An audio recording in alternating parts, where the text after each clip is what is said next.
Précédemment, dans Cartel Nord. En plus du cannabis, tous les points de deal proposent désormais de la cocaïne. La cocaïne devient une drogue très démocratisée. 1 tonne, 740 kilos de cocaïne saisie sur le port de Marseille en 2022. Les collègues douaniers peuvent eux aussi, à un moment, être approchés par ces organisations criminelles. Que ce soit pour se défendre ou pour s'étendre, s'armer est donc devenu la norme. 49 morts, plus de 110 blessés, près de 150 fusillades. En 2023, la guerre des clans à Marseille atteint son paroxysme. Jamais la ville n'a connu une telle violence, une telle récurrence dans l'utilisation des armes à feu. Un usage débridé d'armes en quasi libre circulation est placé entre les mains de jeunes à peine majeurs. Un cap est franchi dans l'ultraviolence. Et dans ce 5e épisode, décryptage de ce basculement dans les règlements de compte entre narcotrafiquants. Bienvenue dans la 2e saison de Cartel Nord, une plongée inédite au cœur d'un réseau de trafic de drogue. Un podcast original, La Provence. Épisode 5, s'armer ou mourir.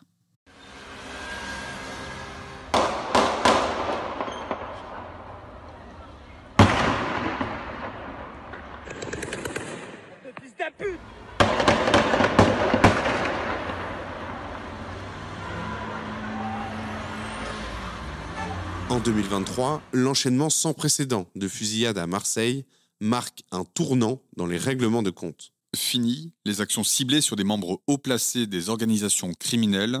Désormais, les clans tirent en rafale sur les points de deal adverses. Jusqu'alors, on avait plutôt l'habitude de voir des conflits qui visaient des individus qui avaient déjà un certain positionnement dans l'organisation criminelle.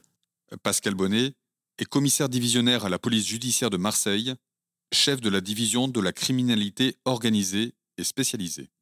Aujourd'hui, on se rend compte que lorsqu'il débarque sur un point de vente, il vient d'abattre le charbonneur ou le chouf, en tout cas un membre du clan, peu importe qui il est. Cette nouvelle réalité est un tournant majeur dans les conflits entre narcotrafiquants. Ce basculement a une origine, la guerre entre la DZ Mafia et le clan Yoda. Ça met en scène 2 clans qui gèrent une bonne partie du trafic de stupes à Marseille. Florent Bonnefoy est journaliste au service faits divers de la Provence, spécialisé dans les affaires de narcobanditisme. Les fusillades se multiplient à partir de février 2023 à des rythmes qui vont atteindre parfois les 3-4 fusillades dans une même nuit. Il y a quelque chose qui change, c'est d'une part l'intensité de ces fusillades. On va en compter plus de 160, je crois, au cours de l'année. Mais c'est aussi le mode opératoire, c'est-à-dire qu'on ne cible plus forcément des cadres du réseau adverse, mais on cible le terrain adverse. C'est-à-dire qu'on vise à peu près quiconque se trouve sur le point de deal ou à proximité ou à l'entrée de la cité qui est aux mains de l'ennemi. Donc ça entraîne un vivier de cibles qui est à peu près illimité et des victimes, disons, plus collatérales que d'habitude. Ce qui change là, c'est vraiment il y a une accélération du temps et du temps de réponse aussi entre la première fusillade et sa réponse, parfois en moins d'1 heure. Ça, c'est quelque chose qui est tout à fait nouveau. On entre vraiment en 2023 dans une autre dimension. Une nouvelle ère dans l'ultraviolence avec un usage débridé des armes. Une arme en est le symbole, une arme de guerre utilisée pour terroriser le clan adverse, la Kalachnikov. L'utilisation effectivement de la Kalachnikov par tous ces clans dans toutes les guerres qu'on a en matière de narcobanditisme, il y a effectivement une symbolique, puisque on est rentré aujourd'hui vraiment dans une phase de terrorisation en matière de lutte de territoire, et ça se traduit par l'usage de ce type d'armes. Alors, la Kalachnikov, c'est une arme qui est un peu symbolique, ça remonte au Vietnam, parce que elle a acquis une sorte de réputation de fiabilité, de facilité d'utilisation, de puissance de feu, etc. Ça joue aussi dans la dimension de terreur qui a été exacerbée cette année, c'est-à-dire qu'on va tirer à l'arme de guerre à peu près n'importe où, ça pose une ambiance. Arme de prédilection pour s'attaquer à l'équipe adverse, La Kalachnikov n'est pourtant pas la seule utilisée par les narcotrafiquants. C'est pas le seul fusil d'assaut qui est employé sur les règlements de compte. Dans une moindre mesure, on voit de temps en temps des étuis au sol de 5,56. Le 5,56 OTAN, c'est le calibre qui est utilisé par les armées de l'OTAN, notamment la France, dans le FAMAS, dans le HK416. C'est des balles qui vont beaucoup plus vite et qui sont beaucoup plus petites que celles de la Kalachnikov et qui ont, elles, plutôt tendance à fragmenter, donc qui peuvent être potentiellement plus dangereuses. Mais c'est des armes, la plupart du temps occidentales, qui sont un peu plus rares que la Kalachnikov et qui ont un petit peu moins de symbolique que la Kalachnikov. Le choix de l'arme utilisée par les tueurs dépend aussi du mode opératoire et du positionnement de la cible au moment du règlement de compte. Une distinction relevée par les enquêteurs à la suite des nombreuses fusillades à Marseille. Lorsqu'ils agissent, par exemple, avec un 2 roues, ça va être quand même beaucoup plus pratique d'utiliser une arme de poing ou un pistolet mitrailleur de type Uzi qu'une Kalachnikov. La Kalachnikov qui est quand même beaucoup plus encombrante. Voilà, je pense que ça va dépendre aussi de ce qu'ils ont sous la main, le moment venu, l'opportunité qu'ils ont alors qu'ils doivent monter à l'action. Parce qu'il y a des actions qui sont préparées et des actions qui le sont beaucoup moins. Où ils ont l'opportunité de monter sur leur cible. C'était pas forcément prévu à ce moment-là. Et donc, il est arrivé, on a eu dans des enquêtes où on a déterminé que les malfaiteurs, au dernier moment, il faut vite qu'ils trouvent une arme parce qu'ils savent que leur cible est à tel endroit. Et en urgence, ils arrivent à trouver une arme et là, ils prennent ce qui vient. Toujours à l'affût de la moindre opportunité, les trafiquants n'hésitent pas à innover. Des armes fabriquées en 3D sont désormais utilisées sur les scènes de crime. Je crois qu'on a 2 exemples actuellement sur le département d'armes imprimées en 3D qui ont été saisies. Et ça, c'est vraiment quelque chose de nouveau. C'est un phénomène dont on parle au niveau national. C'est un phénomène qui est connu. On sait que ça existe, mais on l'avait encore jamais rencontré et on l'a rencontré en 2023 pour la première fois. Alors les armes imprimées 3D, ça a eu beaucoup d'impact dans les médias. Pour l'instant, ça reste tout à fait anecdotique et ça risque de le rester. Ça reste un épiphénomène, d'une part parce que les armes classiques sont absolument pas difficiles à trouver, on n'est pas au Japon. Même si en théorie, la fabrication d'une arme imprimée 3D est accessible, en pratique, ça demande beaucoup de technique, ça demande un petit peu d'équipement et un certain savoir-faire, ça prend énormément de temps. Conséquence encore de cet usage débridé des armes, sur les points de deal de Marseille, désormais, c'est s'armer ou mourir. Aujourd'hui, on sent que les armes descendent de plus en plus bas dans le réseau. Avant, ils sortaient leurs armes pour monter sur leur cible. Aujourd'hui, les armes sont sur le point de vente pour protéger le point de vente, parfois même à proximité même du point de deal, afin que les personnes les plus exposées puissent s'en saisir pour se défendre si jamais elles étaient attaquées. Les points de deal les plus importants, aujourd'hui, sont toujours associés à une présence d'armes. Alors, l'arme n'est pas forcément portée par les charbonneurs, mais elle est toujours à proximité, soit dans un appartement, soit cachée, dehors, enterrée parfois. Et c'est des armes qui sont destinées à se défendre parce qu'ils ont intégré le fait qu'aujourd'hui, lorsque vous tenez un point de vente, vous êtes une cible potentielle. Donc, c'est intégré. Ils ont pris des mesures de précaution avec des armes pour se protéger éventuellement d'une attaque. Devenu un outil indispensable dans l'organisation des réseaux, les armes ont également une valeur symbolique. Une arme de poing à la cote chez les narcotrafiquants, c'est le Glock, comme le constate le commissaire divisionnaire Pascal Bonnet. Le Glock est très recherché, c'est une arme qui en impose, qui est à la mode, au même titre que vous avez le T-Max, le T-Max et le Glock. Chez le malfaiteur, c'est ça, je me souviens d'une affaire sur un règlement de compte où on interpelle en flagrant délit les auteurs de ce règlement de compte. Il y en a un qui avait un Glock 17 caché dans le coffre de la voiture. Lorsqu'on lui a pris, il a vraiment eu une réaction d'affect avec cette arme. Alors que c'est pas du tout l'arme qui avait servi au fait, c'était son arme à lui, personnelle. Il laquelle il comptait certainement se protéger. Et il a eu une réaction vraiment d'affect lorsqu'on a trouvé cette arme, parce que c'était son Glock, et le Glock a vraiment une symbolique, aujourd'hui, a pris cette valeur aux yeux des narcotrafiquants.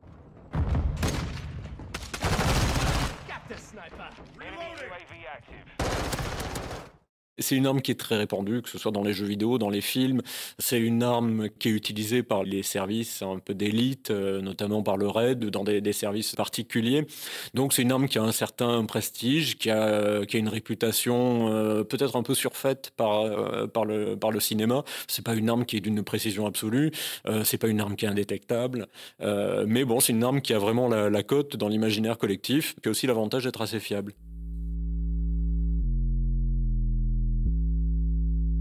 À Marseille, cette utilisation massive des armes à feu révèle une autre réalité. Ou plutôt, une question, comment les narcotrafiquants parviennent-ils à se les procurer aussi facilement ? Les armes à feu en Europe et même en France ne sont pas particulièrement rares. Il y a des armes dans beaucoup de greniers. On l'a vu lors des dernières campagnes de récupération des armes, disons, oubliées, en tout cas non déclarées en France. Les armes de chasse sont très récurrentes. On en trouve d'ailleurs parfois, ne serait-ce que pour protéger les points de deal, avec des cartouches de Brenneck, de chevrotine, qui ont quand même un pouvoir de dissuasion assez important. Après, les armes dites de guerre ou de tir sportif, c'est-à-dire les catégories A, les catégories B, pour un réseau criminel, ça ne pose aucun problème. C'est-à-dire que il n'y a pas un marché qui est ultra foisonnant, mais se fournir, que ce soit en Kalachnikov ou en armes de guerre ou de tir sportif qui a été, disons, remilitarisé, c'est pas du tout un problème, ça coûte pas forcément des sommes folles, parce que ça reste un marché de niche. Une arme, c'est pour un narcotrafiquant, c'est un outil de travail quelque part. Donc c'est pas, il n'y a pas besoin de volume monstrueux, il suffit d'une arme quasiment par point de deal, où là on en a vu un petit peu plus, mais même si on multiplie les saisies par 4 ou 5, ça reste quand même à la marge.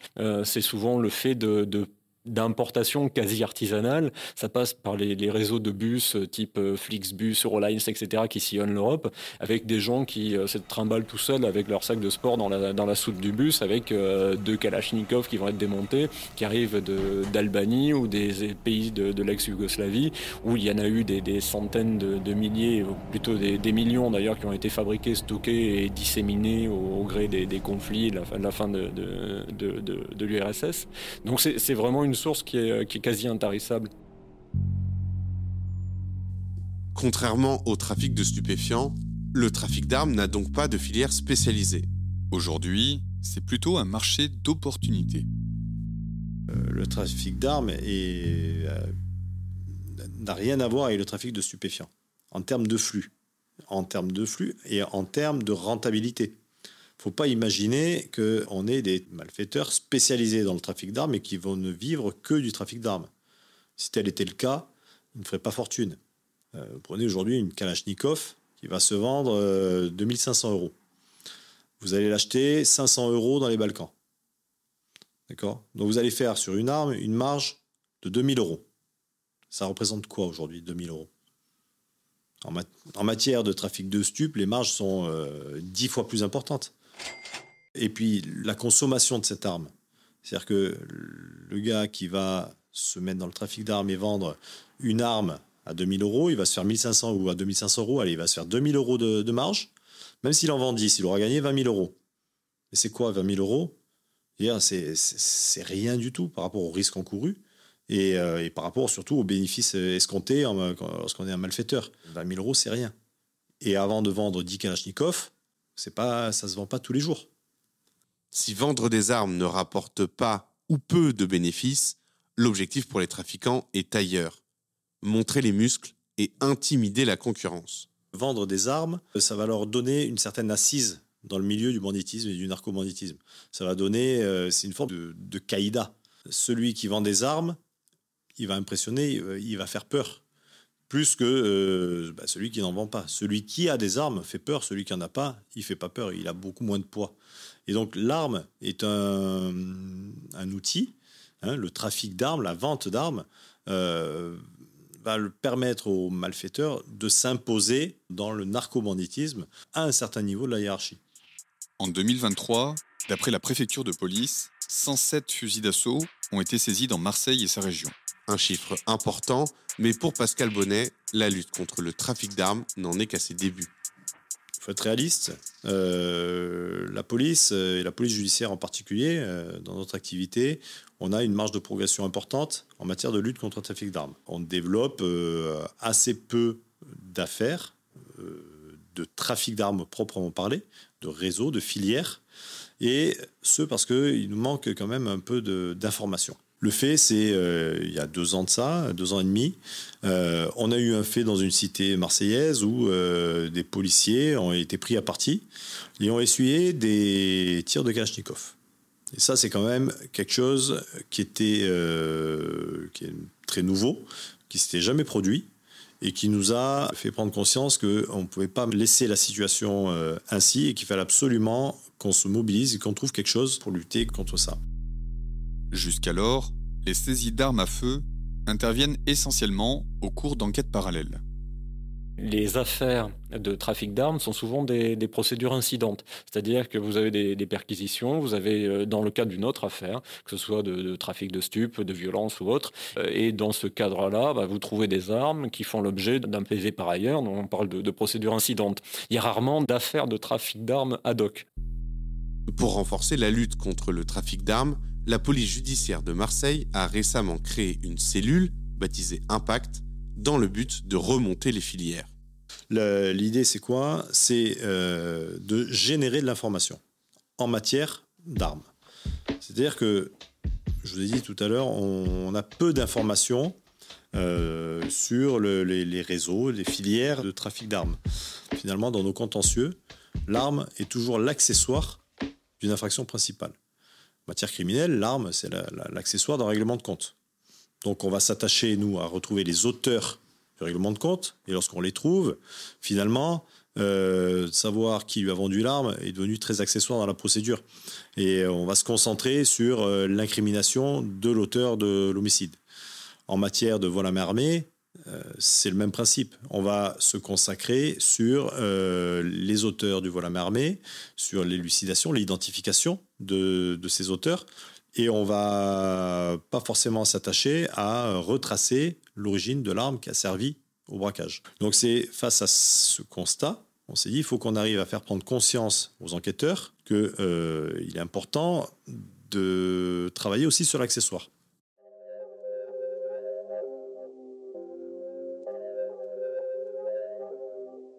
Entre règlement de compte et tir d'intimidation, en 2023, Marseille a connu l'année la plus violente de son histoire récente. Fini le temps où seuls les membres haut placés des réseaux s'occupaient eux-mêmes des règlements de compte.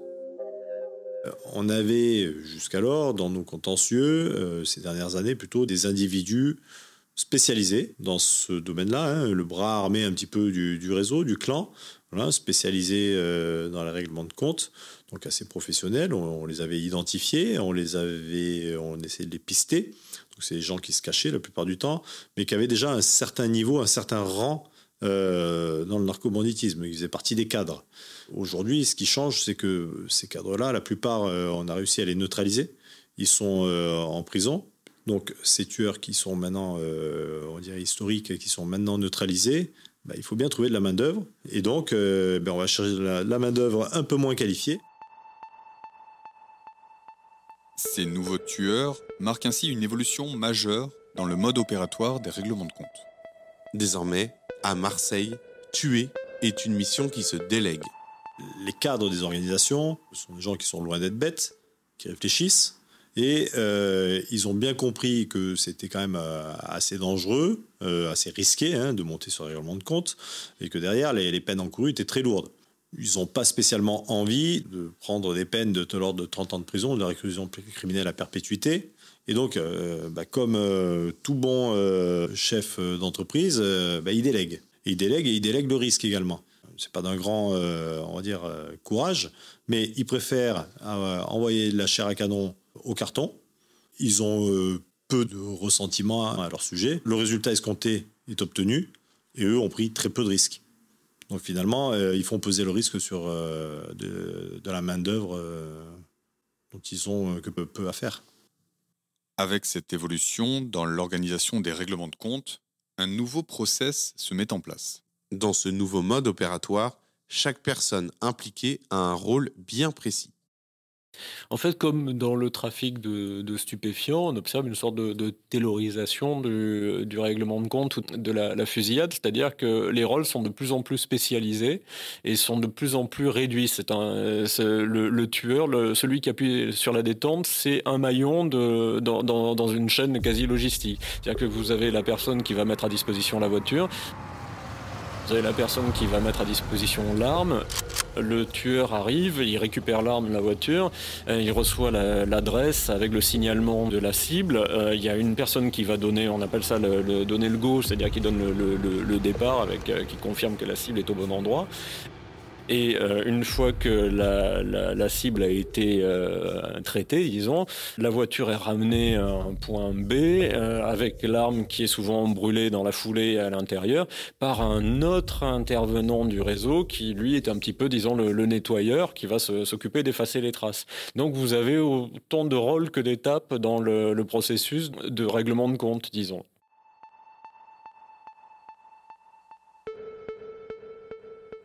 En 2023, la récurrence des fusillades a révélé une évolution encore plus inquiétante dans les règlements de compte. Derrière la cagoule des tueurs se cachent des jeunes à peine majeurs. Et un visage illustre cette bascule, celui de Matteo, 18 ans, mis en examen pour 6 meurtres. Mais il n'est pas le seul. L'an passé, près des 2/3 des fusillades sont le fait de jeunes âgés de 15 à 21 ans. Et c'est comme ça qu'on se retrouve aujourd'hui avec des jeunes d'une vingtaine d'années, au palmarès assez faible finalement, très peu connus, pas forcément rattachés à ce réseau-là, en tout cas à notre connaissance jusqu'alors, et qui du jour au lendemain se retrouvent propulsés dans des tâches sur le plus haut niveau du banditisme, à monter dans des voitures, comme ils disent, et à aller tuer des gens, d'autres trafiquants, alors même qu'ils n'en ont pas l'envergure. 2023 marque un tournant dans la guerre entre narcotrafiquants. Jamais Marseille n'a connu une telle violence dans son histoire récente. Des méthodes extrêmes avec un seul but, contrôler un maximum de points de deal. Des points de vente qui génèrent chaque jour des centaines de milliers d'euros. De l'argent sale à blanchir, sociétés écrans, banquiers occultes, paradis fiscaux, l'emprise des narcotrafiquants s'étend désormais dans toute l'économie réelle. Un nouvel épisode de Cartel Nord chaque mercredi sur les plateformes d'écoute habituelles. Cartel Nord est un podcast original La Provence. Retrouvez tous les autres podcasts sur laprovence.com.